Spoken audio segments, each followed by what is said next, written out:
Welcome to my listeners in the United States and around the world. This is We Live on a Planet, and it's episode 380. Wow, that ended. I cannot wait to get my Rodecaster Pro. That's going to be so nice. I'll be able to play intros and have it fade out nice and all that instead of just ending so abruptly like it did just now. Monday, April 13th, 2020. April is just chugging along like a train. It's rainy, though, currently here in the city of Oswego. It's warm, but rainy. 54 degrees. I think that's warm. You can tell I'm from upstate New York. Feels like 50. Highs are going to be a balmy 60, but it's going to be rainy. It doesn't stop until 1 or 2 o'clock this afternoon. Winds are whipping out of the southeast at 14 miles per hour. Nothing like the southeast. My thoughts and positive vibes are headed out to the southeast right now. A tornado has ripped through over 1 million people without power here in the United States in that area.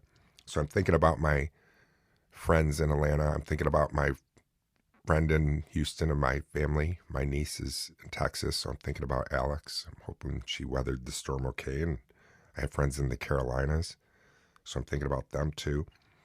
We didn't need this. Mother Nature's really got us over her lap, doesn't she? She's giving us a beating, just throwing us a beating, that's for sure. So my thoughts are out there with you, definitely. Stick around for the show, though. We'll try to cheer you up. We're going to do our best to try to cheer you up in this doom and gloom that feels like it's just looming over the world right now. We come back, we'll start off with our quote, and we'll dive into all kinds of other stuff and things that we normally do on our Monday and Friday show. Hopefully you checked out my Wednesday episode with Radio Mylar. Wednesdays are going to be interviews now, so a little bit different with the show. If you follow the show, you know that. If it's your first time here, thank you. I appreciate you stopping over. I'm glad you found We Live on a Planet. Yeah, but we've got a lot going on in the show. Stick around. We'll be right back. Good morning. Like I said earlier, good morning. Maybe it's not morning for you. We do the show, We Live on a Planet. Who's we? Me. I do the show in the morning time, so it's currently early here in upstate New York. Maybe it's not early for you. Maybe it's later. Who knows when you're finding or stumbled across We Live on a Planet. Either way, I'm glad that you did. Here's our quote. Now, probably I would not hesitate to say that we've had this quote on the show before. With almost 400 episodes, it's bound to happen with repeats. I'll see a quote and I'll like it and I'll share it, and then it hits me. Did I share that already? Here's an example. My past couple episodes, I think it was Monday's episode, I labeled it, I think, Never Give Up. And like 3 episodes before that one was one that said, Don't Give Up. So not very creative, different quote, but same theme. So it's, oh well, sorry about that. If that happens, if you've heard this quote before, maybe you just need to hear it again. Maybe that's why I'm sharing it. I'll do my best to weather through it without fumbling or having it turn pear-shaped. Here we go. When one door closes, another opens. But we often look so long and so regretfully upon the closed door that we do not see the one which has opened for us. Alexander Graham Bell. I'm guilty of that. I see black or white in my life. It's really hard for me to see gray. I'm trying to see gray.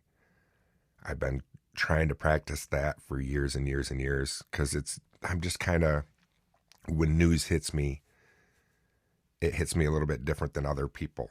For some reason, it will be like, it's either all terrible or all great, instead of seeing that gray.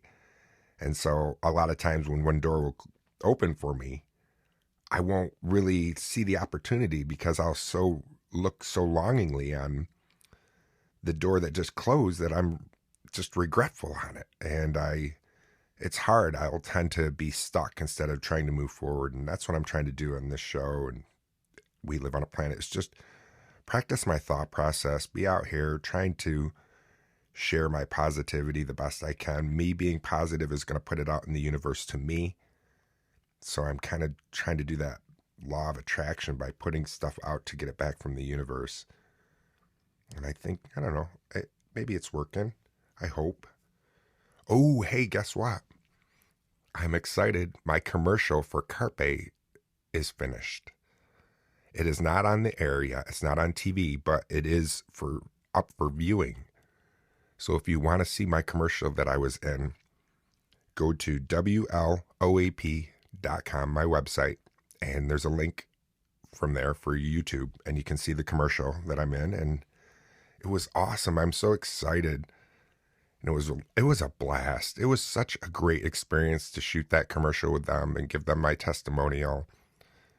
And then to see myself in the ad was kind of strange and awesome and fun. And it's weird though, because I shot all day and so much of it didn't make the editing floor, which I didn't know. I don't know how it works. I've never shot a commercial. So it was kind of neat to see what spot they used or what part of my day shooting that commercial of what made it to the editing room. So that was pretty neat, pretty exciting about that. So yeah, check out WLOAP.com.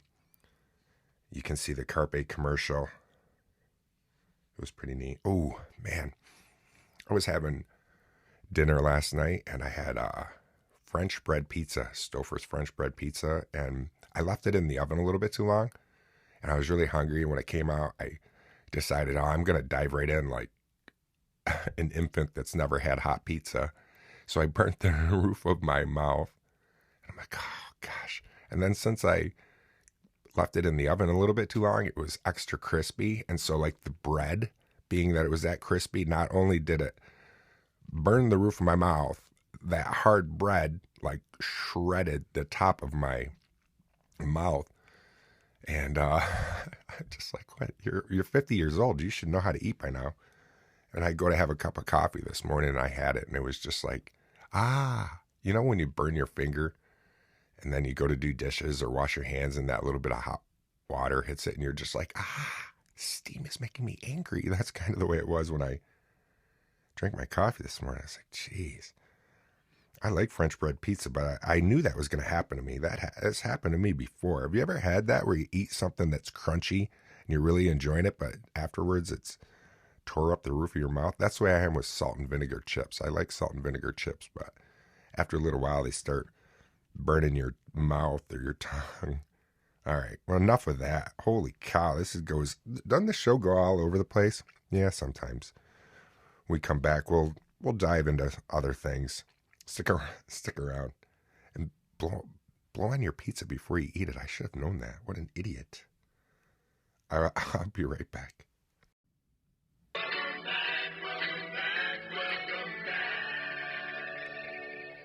Welcome back, my friends. All right, let's head on over to the History Channel's website and see what happened on this day of history.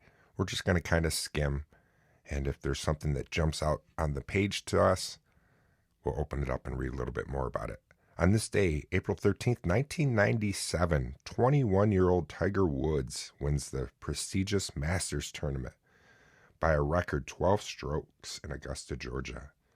It was his Woods' first victory in one of golf's 4 major championships: the U.S. Open, the British Open, the PGA Championship, and the Masters. 21. Man, he's a good golfer, huh? I can't golf to save my life. I can't tee off. I always whiff the ball. I miss it. I can putt and chip real well, but when it comes to teeing off, I can't do it very good. I remember going golfing before in high school with friends. I think I was only in 8th or 9th grade, and that was okay, but I wasn't very good at it. And then I went one time when I got older and I was in the drinking age. And so then it was just a drunk fest with some buddies, and I was trying to tee off and I couldn't. And my buddy's like trying to show me, he's like, here, he stands and he's showing me how to do it. And I'm trying to like get at the right angle to watch how he's doing it. And I got in the wrong spot and he brings his club up on the backswing, not real fast, but all of a sudden where I was, the position, right on the side of my head, it hit me. I went right down to my knee. I said, all right, I'm done. This sucks. I just got hit in the head with a 1-wood or whatever it was. And it was not fun. I don't know. I don't get it. I'm glad I'm not into that sport, I guess, because it can be expensive. All right, here we go. 1870, the Metropolitan Museum of Art opens in New York City. The Met, 1870. Wow, that was a long time ago. Invention in science, 1928. First nonstop flight from Europe to North America. First nonstop. Here we go. Ooh, here we go. 1970. Apollo 13 oxygen tank explodes. We talked about that not too long ago because that famous quote that is misspoken all the time where they say, Houston, we have a problem. It is what they actually said was, Houston, we've had a problem here. That's that famous movie that Tom Hanks is in, where he plays Lovell, James Lovell. That's a good story. Even though you know what's going to happen, that's a good movie. It really keeps you up on edge. You realize what those guys went through in those little Apollo capsules and what we were able to accomplish is pretty amazing. What else we got? U.S. President, 1743. Thomas Jefferson is born, 1743. 1964, art, literature, and film history. Sidney Poitier wins Best Actor for Lilies of the Field. Ooh, this one's weird. I kind of want to open this one up. Natural disaster and environment, 1360. 1360. A hailstorm kills 1,000 English troops in France. A hailstorm. It's on so-called Black Monday, 1360. A hailstorm kills an estimated 1,000 English soldiers in Chantrelles, France. The storm and the devastation also played a part in the 100 Years' War between England and France.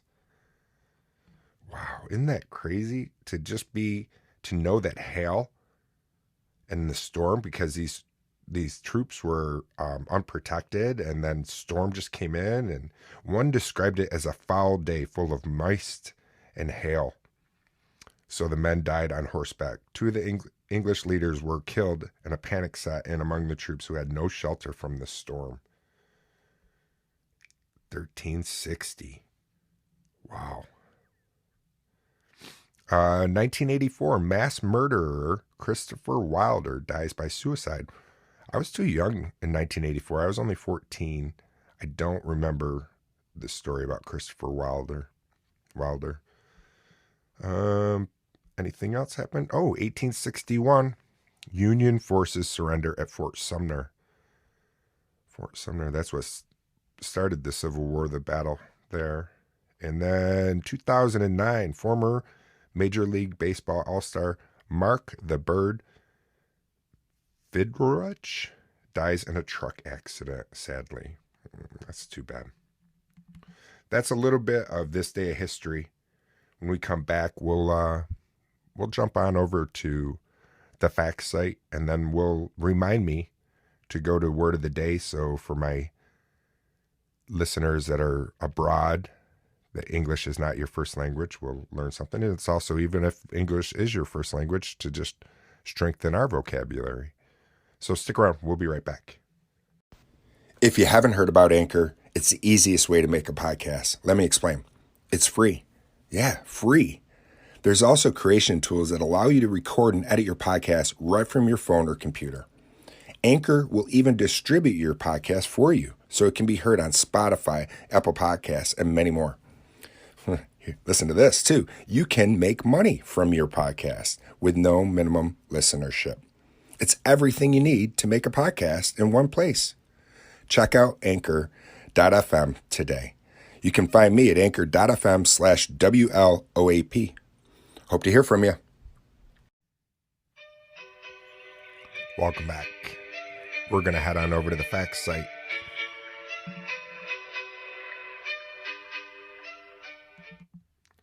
And see what happened today. See, if I had the Rodecaster Pro, that would all tie in and be so seamless. I can't wait to step up my game when that comes. That should be here end of the month or so. I can't wait to get that thing. All right, springtime for some. It's all about spring showers, cool mornings, warm afternoons. For others, it's all about Easter and celebrating with the family. So hopefully your Easter was good, or Passover, depending on what you celebrate. For diehard chocolate fans, it's time for egg hunting. Specifically, I couldn't even say that. It's my own word. Chocolate eggs. Chocolate eggs. For hundreds of years, the tradition of hiding eggs for children has been practiced all over the Western world. It wasn't until relatively recently in the 19th century that Easter eggs started to be made out of chocolate. One company was at the forefront of this bold new adventure. They would become known as Cadbury. There's that one Cadbury chocolate egg in particular has captivated the hearts of kids all around the world, the Cadbury cream egg. Number one, though, cream eggs weren't always made by Cadbury. No, the first chocolate egg appeared on the market were produced by a company called J.S. Fry of Bristol in 1873. In 1919, they merged with Cadbury, but their brands were kept separate.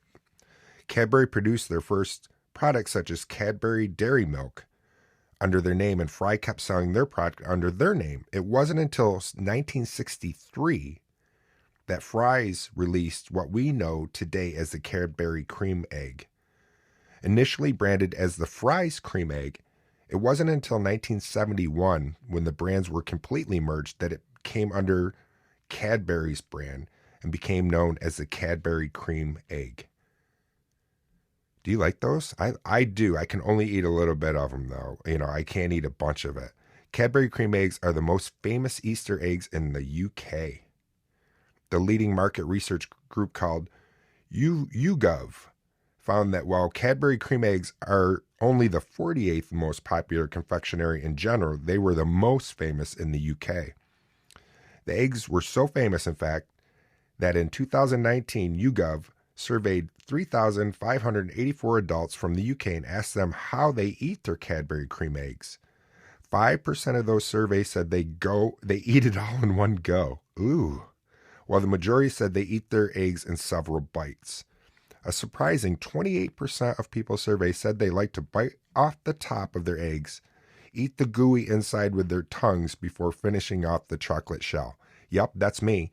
I'm that 28%. That's how I eat mine. I bite that top off, just scoop it all out with my tongue, and then eat the rest of it. But I can only eat one of those. They're so rich to me.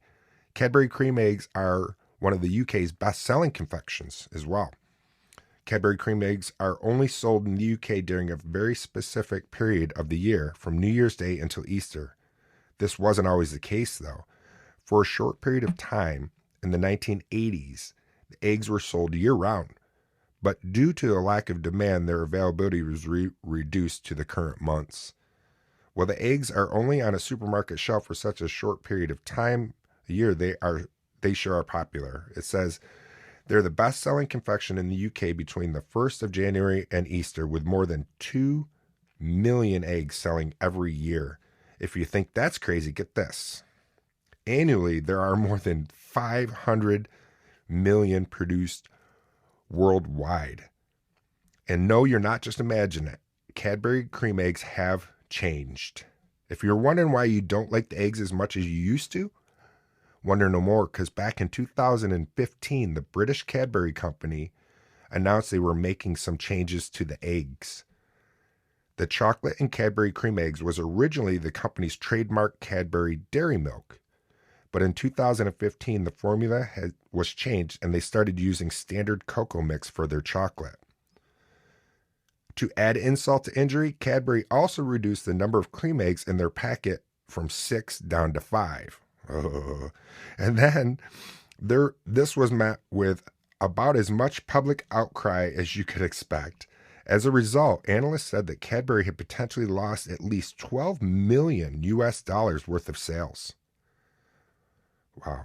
And then the last facts about Cadbury cream eggs. Cadbury cream eggs produced in the U.S.